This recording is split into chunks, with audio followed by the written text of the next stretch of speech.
Hey, Objectified crew. Have you ever held a glue gun in your hand and wondered how this quirky little tool came to be? You know, that hot, sticky lifesaver that bonds everything from craft projects to industrial wonders. Well, today we are diving deep into its wild and unexpected history. Stick around, because this story has more twists, turns, and melted glue sticks than you might expect.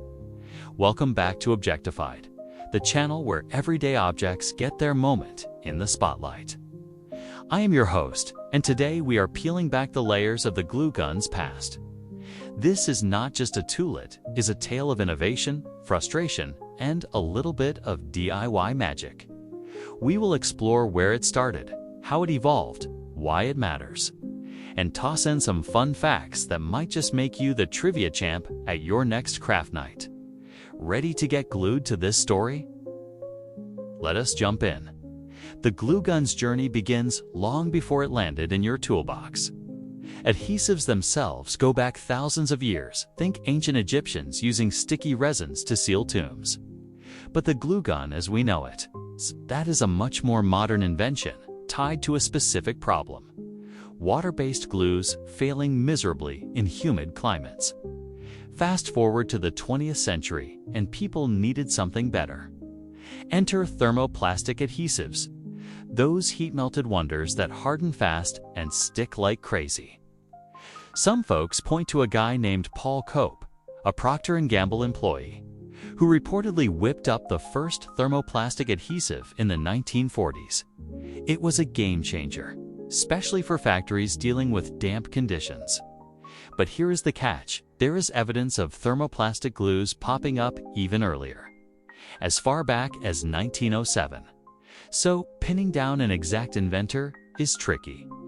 What we do know is how they used it back then. Workers brushed it on or poured it from pots. Messy? Absolutely. Time-consuming? You bet. Dangerous. Oh, yeah, burns and blisters were part of the job. Someone had to figure out a better way to handle this gooey gold mine. That someone was George Schultz, a Boston native who saw the struggle firsthand at a shoe factory in Haverhill, Massachusetts. In 1954, he unveiled the Polygon, the world's first industrial glue gun. It was clunky, hard to load, and not exactly pretty, but it changed everything.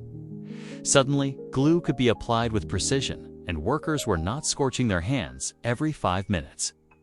Schultz later sold his brainchild to 3 meters in 1973, and the glue gun revolution was officially underway. Now that the glue gun existed, it was time to make it better. The 1950s and 60s were like a proving ground for this tool. Early designs were basic: think a metal tube with a heater and a trigger. Loading glue sticks was a hassle, and the heat control. Let us just say it was more art than science. But then came Carl Weller in 1971. He filed a patent for an electrically heated glue gun with a sleek, tubular chamber designed for solid adhesive rods. Yep, the glue stick glue gun was born. This version became a darling of the crafting world, and you can still see its DNA in the mini glue guns we use today. Meanwhile, the 1970s turned into a glue gun free-for-all. Engineers everywhere started tinkering. In 1973, Nordson rolled out the AD-25 hot melt handgun, promising to boost productivity in factories. It was a solid try, but it did not quite dominate the market. Then, in 1974, the TEC range debuted with the Hypermatic Tan All-Electric, industrial-strength beast built for serious jobs like shoe manufacturing and packaging. This was not your grandma's craft tool. It was a workhorse. Around the same time, Herbert C. Dickey patented an air-assisted glue gun, adding pneumatic power to the mix. 2 years later, Robert L. Ornstein dropped his own industrial design, laying the groundwork for the modern TEC 3200 we know today. The innovations kept coming. By the late 70s, glue guns had standby switches, hello, TEC 2000, and ergonomic grips to save your hands from fatigue. The 1980s and 90s saw even more upgrades: adjustable nozzles, temperature controls, and even spray glue guns for covering big surfaces fast. Today, you can grab a tiny cordless model for glitter projects, or a heavy-duty pneumatic monster for construction. The glue gun went from a factory fix to a full-on powerhouse, and it is still evolving. So why does the glue gun matter beyond sticking stuff together? It is more than a tool. It is a symbol of creativity and problem-solving. In the industrial world, it sped up production lines and made manufacturing safer and more efficient. Shoes, packaging, electronics, you name it, glue guns helped build it. But its real cultural globe happened when it hit the DIY scene. By the 1980s, glue guns were cheap, accessible, and popping up in homes everywhere. Crafters fell in love with them. Suddenly, you could whip up wreaths, costumes, or home without needing a fancy workshop. The glue gun became a staple of the maker movement, empowering anyone with a vision to create something tangible. Schools adopted it for art projects, safe enough for kids with supervision, versatile enough for endless ideas.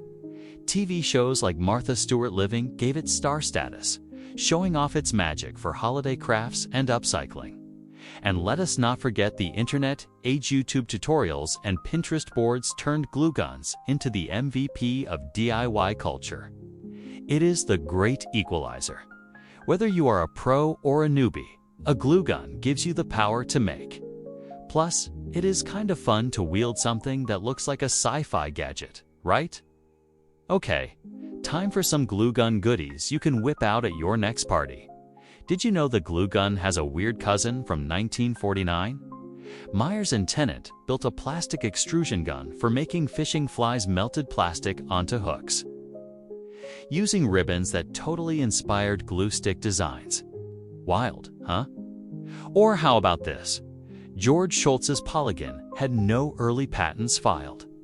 That is right, 3M scooped it up without a paper trail, which is pretty rare for such a big invention. Here is another one. Glue guns almost became a beauty tool. In the DIY boom, people started using them to attach hair extensions. Risky, but it happened. And get this, there is a glue gun Olympics of sorts. Crafters on social media hold speed challenges, racing to finish projects with just a glue gun and a pile of supplies. Oh, and one more.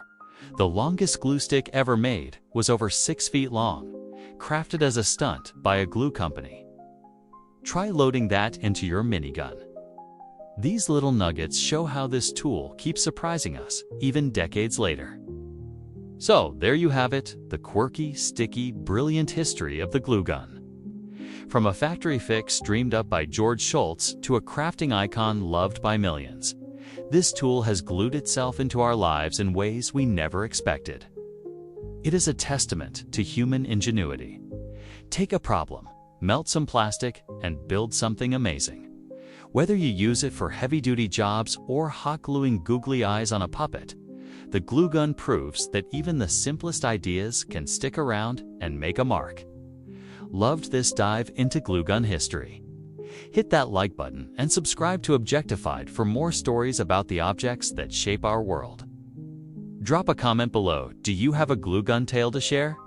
Maybe a craft disaster or a genius hack. We want to hear it. And if you are feeling extra curious, check out our playlist on everyday inventions. Link is in the description. Thanks for hanging out with us today on Objectified. Until next time, keep exploring the stuff around you. It all has a story to tell. See you soon.